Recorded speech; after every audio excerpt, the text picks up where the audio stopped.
তো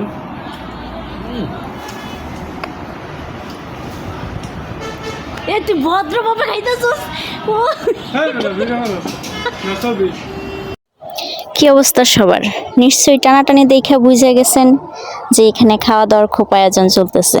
হ্যাঁ, সত্যি এখানে খাওয়া দাওয়ার খুব আয়োজন চলতেছে। এটা হচ্ছে আমাদের ফ্রেন্ড মিলন ট্রিট দিছে যেন তার বিয়েটা তাড়াতাড়ি হয়, সেজন্য আমরা যেন সবাই দোয়া করতে পারি। তবে হ্যাঁ, খালি পেটে তো আর দোয়া করা যায় না, এই জন্যই সে হচ্ছে খাওয়া দাওয়ার আয়োজনটা করেছে।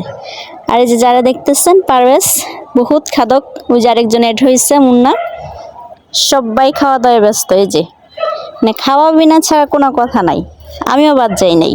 কারণ হচ্ছে বন্ধুর বিয়ে ঠিক করা বইলে কথা, দোয়া করব, খাওয়া দাওয়া হবে না, খালি পেটে তো আর দোয়া আসে না। সেজন্য হচ্ছে সবার একই অবস্থা, সবাই খাওয়া দাওয়া নিয়ে ব্যস্ত। আর বন্ধুর নিজের বিয়েটা যেন তাড়াতাড়ি হয়, সেজন্য আজকে ট্রিটটা দেওয়া। তবে হ্যাঁ, দোয়া করি মিলনের বিয়েটা যেন তাড়াতাড়ি হয়ে যায়, এটাই চাওয়া। তবে কে কতটা খাইতে পারে জানি না। তো এখানে খাদক বিশ্ব হচ্ছে পারভেজ প্লাস হচ্ছে মুন্না।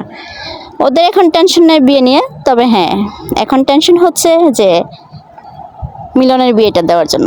আপনারা যারা যারা ভিডিওটা দেখতেছেন সবার কাছে অনুরোধ, আপনারাও ভিডিওটা দেখে দোয়া করবেন। যদিও আপনাদেরকে খাবার শেয়ার করতে পারলাম না, তার জন্য আন্তরিকভাবে দুঃখিত। কিন্তু হ্যাঁ, আমার বন্ধুর জন্য দোয়া করবেন যাতে করে তার বিয়েটা অতি দ্রুত হয়ে যায়, ঠিক আছে? এই যে দেখেন খাওয়া কাকে বলে। এক কথা হয়েছে যে খাইবো প্লেটে খাওয়া থাকবো এইরকম হইতেই পারে না একদম।